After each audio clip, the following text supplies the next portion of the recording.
Allez, on redémarre donc pour cette seconde partie de la matinée de conférences de maintenance et de production. Alors, on va parler donc de GMAO. On va aller dans la région, dans les domaines du Languedoc, plus précisément le domaine de Masse, dont M. Guérini, qui est, je crois, directeur industriel et infrastructure. Responsable. C'est ça. Voilà. Donc, va nous parler de la mise en place de la GMAO d'e-moment, de l'exploitation de l'outil au sein de l'entreprise. Et donc, voilà, il va être accompagné de la société d'e-moment également pour expliquer un peu toute la mise en place du projet et l'exploitation au quotidien de la gestion de la maintenance. Donc, bonjour à tous. Alors, il faudrait que je mette ça dans le bon sens. Donc, bienvenue. Donc, nous allons parler avec Jean-Stéphane Lorini de la transformation digitale de la fonction maintenance dans son domaine d'activité. Bonjour à tous.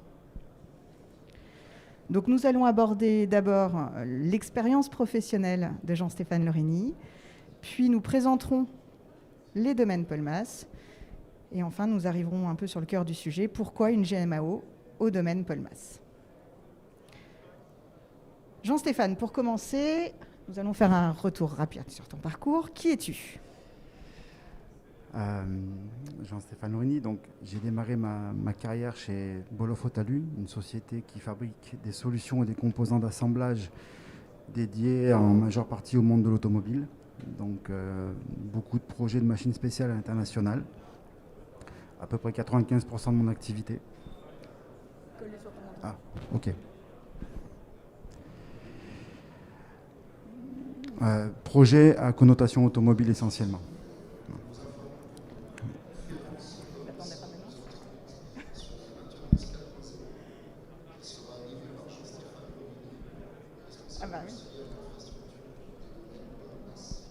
Une vraie célébrité. Alors, après Bolof, qu'as-tu fait ? Pour des raisons familiales, la famille qui s'agrandit, j'ai changé d'horizon, d'activité, et je suis parti dans une société familiale qui a SM Production, à Argelès-sur-Mer, en tant que responsable maintenance, services généraux. Cette société fabrique des portails aluminium thermolaqués. Donc, au cours de ces quelques années, on a développé l'activité maintenance, le service s'est agrandi, et je les ai accompagnés au cours de ces changements. Super. Et ensuite ? J'ai été démarché par la société allopneu.com, donc Log4U, qui était sur un projet de construction sur Valence d'une plateforme logistique de 84 000 m2 avec deux grands axes. Le premier, c'était de finaliser la construction du bâtiment, et la seconde mission, la mise en place de la partie maintenance, infrastructure et sécurité, qui intègre les services généraux. Le projet, beau projet, très très beau projet, mais surtout rallié à un homme, Jacques Davin. C'est grâce à lui ou à cause de lui où je l'ai suivi dans cette aventure, parce que un projet comme ça, 84 000 m2 en 14 mois de construction, c'est plus une aventure qu'un projet. Super. Et donc finalement, aujourd'hui, domaine Polmas, donc en tant que responsable industriel et infrastructure, un changement de domaine, une découverte du métier de la fabrication du vin, donc, qui démarre par le monde de la viticulture, donc un monde agricole, jusqu'à l'industrialisation lors de la mise en bouteille du vin dans la bouteille, puis la logistique qui est ensuite derrière. Donc, aussi une histoire d'homme, Jean-Claude Masse, quelqu'un d'exceptionnel, qui va toujours très vite, qui a beaucoup d'idées et qui a la faculté à emmener les gens avec lui. Voilà. L'objectif, c'était aussi de pouvoir transposer un monde de vignerons, un monde agricole, en mettant un petit peu de méthode industrielle pour arriver à cadrer la maintenance et à faire progresser nos équipements et à les fiabiliser. Voilà. Ok, donc on va expliquer un petit peu ce que sont les domaines Polmas. Est-ce que tu peux nous en dire un peu plus, s'il te plaît ? Donc, les domaines Polmas, c'est avant tout une volonté de recréer des produits Donc Jean-Claude Mas est très attaché à son terroir du Languedoc-Roussillon. On est présent sur 4 départements à travers 16 domaines et châteaux, ce qui représente pas loin de 850 hectares de vignes propriétaires, une majeure partie en bio, donc qui demande encore plus de travail de vigne qu'une exploitation traditionnelle. On se met un point d'honneur à travailler nos produits. C'est vraiment une passion pour Jean-Claude Mas, travailler ses produits. On fait des produits sur mesure, des assemblages qui sont contrôlés, où on essaye vraiment de mettre une vraie harmonie sur tout ce qui peut être faisable à partir de différents cépages. Voilà. Ce qui représente bien l'éthique du groupe. Alors, au niveau des activités du domaine, il y en a plusieurs, Alors, je crois. on est sur plusieurs activités, donc le viticole, la culture de la vigne, bien entendu, la partie embouteillage. On est propriétaire de notre propre site d'embouteillage, où on fait à peu près 25 millions de bouteilles par an. Il est situé dans le Limousin, à Malras, petite commune au nord de Limoux. On fait de l'œnotourisme, on a quelques sites où on est en mesure d'accueillir du public, de l'héberger également et puis de lui faire découvrir le monde viticole.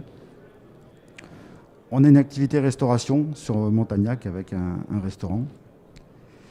On a un centre équestre parce que Jean-Claude Mas est aussi très passionné par l'équitation. Donc on a une 40aine de chevaux où on peut pratiquer l'équitation dans un cadre qui est assez exceptionnel. Et on a une activité construction parce que souvent les domaines viticoles requièrent beaucoup de travaux, alors que ce soit de la maintenance de bâtiments ou de la construction. Voilà. Donc on a une activité au sein du groupe. Donc plutôt multi-activité. Plutôt multi-activité. Alors, en quelques chiffres, les domaines Paul Mas. Alors aujourd'hui, les valeurs, c'est un démarrage en 1892, une entreprise familiale qui s'est transmise à travers les générations. Aujourd'hui, c'est 180 personnes à peu près. On est répartis sur une belle partie de l'Occitanie, donc Hérault, l'Aude, le Gard et les Pyrénées-Orientales. À savoir que la majeure partie des sites de production, c'est plutôt l'Hérault et l'Aude. La forte activité, elle est là. Une quinzaine de châteaux, comme je vous l'ai dit. Et puis aujourd'hui, on a aussi des partenaires à qui on rachète aussi de la vendange. Voilà. Merci. Alors, est-ce que tu peux maintenant nous expliquer ce qui a amené les domaines Paul Mas à se dire qu'il fallait une GMAO ? Pour la mise en place de la GMAO, c'était fixé 4 objectifs principaux. Donc, le premier objectif était l'harmonisation de l'ensemble du patrimoine. Donc, l'inventaire des infrastructures, donc des bâtiments, de l'outil industriel et technique et du parc véhicule. À savoir qu'on a différents métiers au sein des domaines et ça requiert beaucoup d'équipements. La deuxième raison, c'était organiser les activités. Suite à l'inventaire, il faut organiser les activités. On doit conserver nos valeurs primaires qui sont les valeurs d'un vigneron, mais en augmentant la taille de l'entreprise, on est obligé de se doter de moyens et de méthodes industrielles. C'est aussi l'origine du projet GMAO, c'est d'avoir un fil conducteur industriel qui va nous permettre de garantir une disponibilité des équipements et une qualité de fonctionnement. Il y avait aussi, je crois, le facteur distance. Le facteur distance. On a des domaines qui sont très éloignés les uns des autres. On a jusqu'à 175 km entre deux sites. Donc à un moment donné, si on veut être réactif, si on veut être performant, il faut avoir un outil de pilotage. Et la GMAO se prête tout à fait à ça. Ensuite, troisième objectif. La création d'un pôle maintenance. Alors aujourd'hui, dans notre organisation, on a notre usine d'embouteillage où on a une équipe maintenance en place. Et sur tous les autres domaines, on fait appel à la prestation extérieure. Donc des partenaires de longue date, des partenaires plus récents. L'objectif aujourd'hui, c'est de réinternaliser l'essentiel de l'activité maintenance à travers un pôle maintenance où cela nous permettra de gagner en efficacité, de réduire nos coûts et d'avoir l'expertise de nos équipements. Voilà. Ça, c'est quelque chose de très important. Et d'arriver à faire cohabiter le monde agroalimentaire qui est l'embouteillage et le monde viticole à travers des process industriels. Quatrième argument, c'était digitaliser. donc quelque chose de très important, sachant qu'on est très distants les uns des autres. Donc une base de données commune pour avoir un retour d'expérience maintenance, mais aussi pour l'ensemble du groupe. C'est-à-dire qu'à un moment donné, tous nos collaborateurs à travers le groupe auront accès à cette GMAO, de manière à pouvoir aussi comprendre comment les autres fonctionnent, la disponibilité d'une pièce ou d'une référence sur un autre domaine, de manière à pouvoir prévenir ou intervenir rapidement si un besoin se fait sentir. Et puis il y avait aussi un objectif avec le reste du système d'information, voilà. Je crois. L'objectif aussi, c'est de remettre l'activité maintenance un petit peu au centre des débats, c'est de pouvoir l'intégrer à notre système SI. Voilà. Sachant qu'on a des services comptabilité ou RH qui sont déportés. Donc l'origine aussi du besoin, c'était de pouvoir recentraliser toutes les données à travers le SI. Très bien. Alors comment est-ce que tu as choisi ta solution de GMAO ? Alors c'est encore une histoire de confiance. Aujourd'hui, la partie humaine a beaucoup d'importance pour moi. Donc je connaissais le groupe DIMO depuis déjà quelques années pour avoir par le passé travaillé avec eux. Donc la confiance, premier élément. Après le produit, aujourd'hui, qui est jeune et innovant, c'est un produit qui est tout le temps en pleine évolution. Donc nous qui partions de pas grand-chose, c'était pratique pour nous parce qu'on va avoir le temps de se familiariser, de voir les évolutions, de pouvoir les intégrer et de pouvoir les utiliser. Et puis la technologie cloud, parce qu'une base de données qui est hébergée sur un cloud, pour nous, c'est de la facilité. L'image qu'on peut avoir en tête, c'est un tracteur en panne au milieu d'une parcelle de vignoble sans connexion, ou même sur de la mobilité désynchronisée, on pourra travailler à distance. Voilà. Donc pour nous, c'était un facteur très important. Merci Jean-Stéphane. Alors, la réflexion, la mise en place, l'organisation pour ce projet. Pas simple au départ, parce que les domaines agricoles sont toujours, pour moi, étaient quelque chose d'un petit peu d'inconnu. Donc il a fallu apprivoiser les personnes et les équipements. Donc un audit qui a duré à peu près 2 mois, sur lesquels j'ai passé du temps sur les domaines, j'ai passé du temps à comprendre comment fonctionnaient les machines. Alors, on peut avoir des machines qui fonctionnent toute l'année pour l'embouteillage, pour le monde de la terre. Par contre, les machines qui sont dédiées à la vinification fonctionnent 2 mois dans l'année. Donc globalement, on va entretenir une machine 10 mois pour la faire fonctionner 2 mois et afin de la rendre la plus performante possible, à savoir qu'en va en résulter la qualité de votre vendange. Donc économiquement, c'est un aspect très contraignant. Donc 2 mois d'audit sur lesquels on a mis des choses en avant et on a pu en tirer une réflexion derrière qui nous permet de codifier des équipements, parce que l'idée de la GMAO, c'était d'avoir une base commune, mais surtout d'avoir une manière de codifier nos équipements qui soit semblable pour tous les domaines. Il nous arrive quelquefois d'avoir des mutations en interne, des gens qui changent de domaine. Et ce qui est important pour moi, c'est qu'une personne qui change de domaine, qui va rester connectée à l'outil, ne doit pas redécouvrir l'outil. Voilà. Donc une manière de codifier où on va être en mesure de pouvoir rajouter des éléments sans casser ce qui est déjà en place, avoir des codes articles qui vont se retrouver sur tous les domaines, avoir des désignations qui vont également se retrouver sur tous les domaines, de manière à ce qu'on gagne en efficacité quand on va faire de la recherche de pièces ou de la recherche d'équipements. Mais tu parlais aussi de cohérence entre les sites en termes de codification. L'objectif aujourd'hui aussi, c'est d'avoir une arborescence qui va reprendre site par site, mais avec le même déroulé sur chaque site, de manière à ce qu'un équipement peut aussi être déplacé d'un site sur un autre, retrouvera sa place au sein de l'arborescence du nouveau domaine sans aucun problème. Et puis une petite particularité, on va dire, dans le domaine Polmas. Ouais, pour nous, il ne fallait quand même pas oublier qu'on est avant tout des gens qui cultivent de la terre. Donc GMAO égale nouveauté. Donc 95% des utilisateurs vont découvrir et vont exploiter un outil qu'ils n'avaient pas jusqu'à maintenant. Un outil informatique. Un outil informatique. Donc c'est aussi une petite révolution pour nous. Et donc pour terminer, au niveau du déploiement, de l'échelonnement. Alors au niveau du déploiement, on va favoriser l'outil industriel qui est l'embouteillage, parce qu'on est proche, on est sur un flux industriel. Donc des techniciens de terrain qui connaissent l'intérêt d'une GMAO. Donc on va pouvoir aller très vite. Et après, on se servira de leur retour d'expérience également pour aller former nos collègues sur les sites Vitivini, mais aussi pour les accompagner à cette prise en main de logiciels. Pour tout ce qui est partie réglementaire en particulier. On intègre également toute la partie réglementaire qui est chez nous un pavé qui est assez considérable. Donc aujourd'hui, l'outil nous permettra aussi d'avoir une meilleure gestion de toute la partie VGP. Très bien. Alors maintenant, pour conclure, qu'est-ce qu'attendent les domaines Polmas en termes de, comme retour suite à la mise en place de la GMAO? Trois grands axes, hein, bien entendu. Donc la productivité, mettre en place des méthodes industrielles, resserrer des partenariats avec des fournisseurs et une digitalisation. Pour nous, c'est un axe qui est très très important.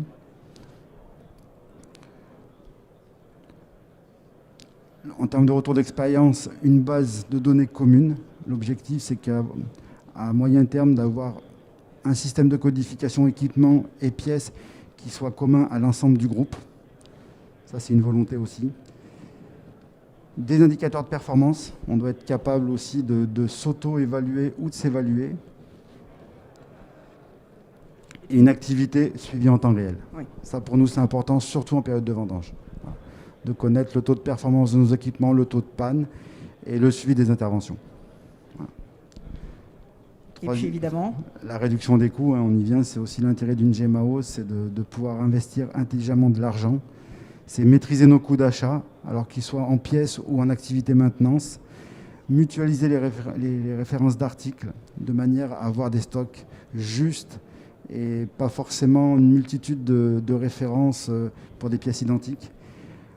La digitalisation nous permettra une réduction des coûts de l'infrastructure et surtout des services informatiques parce qu'on sera hébergé sur un cloud. Voilà. Ça, c'est un pôle qui est très important aussi en termes d'organisation.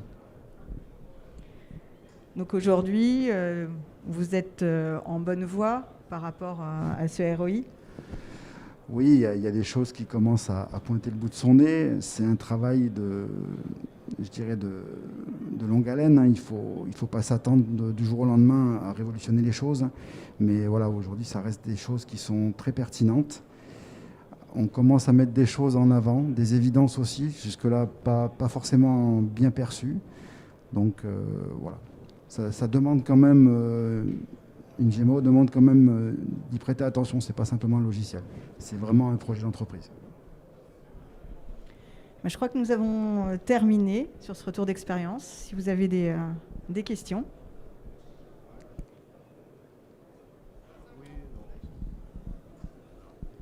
Je l'ai coupé, pardon. Merci beaucoup. Merci à tous les deux de ce retour d'expérience. Peut-être effectivement quelques questions. Peut-être un peu plus au niveau de l'outil. Moi, j'en avais une notamment, mais évidemment, les questions sont ouvertes à tous. Vous avez un domaine, effectivement, domaine d'activité assez particulier. Est-ce que D-Moment, vous l'avez avec justement l'éditeur Demo Software, est-ce que vous avez développé des fonctionnalités bien particulières et comment? Est-ce que ça a été plutôt du développement en interne? Est-ce que ça a été plutôt avec l'éditeur que vous avez mis au point des choses spécifiques? Non, aujourd'hui, le logiciel MX en fait, couvre une large gamme de métiers. Et aujourd'hui, notre activité rentre totalement dans ce qui est proposé. Voilà. On est sur un outil qui est vraiment malléable et adaptable. Après, la spécification qu'on pourrait avoir par la suite, c'est l'interfaçage avec notre système SI. Où là, peut-être, il y aura un peu de développement.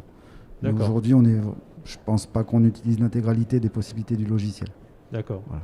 Et en matière de mobilité, c'est des choses aussi qui vont... C'est des choses pour nous qui sont essentielles, hein, parce que contrairement, hormis notre fait industriel, on a une activité qui se passe essentiellement à l'extérieur, où on n'a pas souvent de la connexion Wi-Fi à proximité. Donc, de pouvoir travailler en désynchronisé, pour nous, c'est quelque chose qui était incontournable. D'accord. Bien sûr. Par rapport à la mobilité, effectivement, l'application mobile D-Moment, qui est reliée à D-Moment MX, est une application qui est vraiment dédiée au opérationnel terrain. Aujourd'hui, un responsable va travailler sur la GMAO, un technicien sur le terrain a besoin d'aller à l'essentiel puisque son métier, c'est pas de faire de l'informatique. Donc, lorsque nous avons développé cette application mobile, on avait vraiment ça en tête, avec des gros boutons, des choses vraiment très simples qui permettent de travailler donc hors réseau, c'est important. Dans une chaufferie, si on est sur un site industriel, il n'y a pas forcément de réseau, mais qui permet surtout aux techniciens de ne pas se poser de questions. C'est-à-dire qu'il va appuyer sur un bouton pour horodater son temps. Il va flasher en QR code ses pièces détachées quand il va les chercher dans les stocks. Donc voilà, des choses très simples, réalisables, j'allais dire, par n'importe qui. On a plus de 3000 utilisateurs sur l'application mobile aujourd'hui. Et vraiment, il n'y a pas de frein, quel que soit l'âge, quel que soit le parcours de l'homme, on va dire. D'accord. Est-ce que vous avez des questions? Juste parce que c'est filmé, en fait, on est obligé. Combien de temps de formation vous mettez par un salarié ou technicien qui vont tenir cette application-là? On tape sur une première présentation, une prise en main logicielle, et après moi je mise sur de l'accompagnement au quotidien. Chaque personne, en fonction de son métier, de son besoin, aura certainement besoin d'un temps différent, mais on n'excédera pas 2 jours de formation au cumul. Voilà. Je me permets de compléter une formation administrateur classique, hein, donc on va dire le niveau un peu le plus approfondi. Selon aussi la connaissance de la GMAO et du milieu, ça va tourner autour de 4-5 jours maximum. Et après, la formation utilisateur, en fait, nous, notre objectif, c'est que les administrateurs soient capables de former eux-mêmes leurs utilisateurs en interne. Sur l'application mobile, moi, je peux vous former dessus en 10 minutes. Hein. Quand on parle de simplicité et d'opérationnel, c'est vraiment ça. La formation utilisateur, elle va plus être dédiée à des personnes qui sont sur le back-office GMAO, à faire un peu de statistiques, à faire des commandes, des choses comme ça. Voilà. Ok. D'autres questions? Peut-être par rapport à la mise en œuvre du projet, il faut, j'imagine, avoir un chef de projet, je pense. Voilà, je pense que c'était vous, effectivement. Mais ce chef de projet doit être exclusivement déjà dans la maintenance ou dans la production, ou alors ça peut être également quelqu'un de l'informatique ou même quelqu'un d'extérieur. C'est à la limite. La gestion d'un projet est aussi un management. Ça reste de la gestion de projet, pardon. Idéalement, il faut quand même avoir un regard maintenance. Parce qu'une conception d'arborescence, il faut qu'il y ait quand même du sens derrière. Donc, du sens métier, voilà. Donc, le regard maintenance ou une équipe en transverse avec des responsables méthodes, des techniciens maintenance, des personnes qui vont toucher au métier, pour moi, sont importants.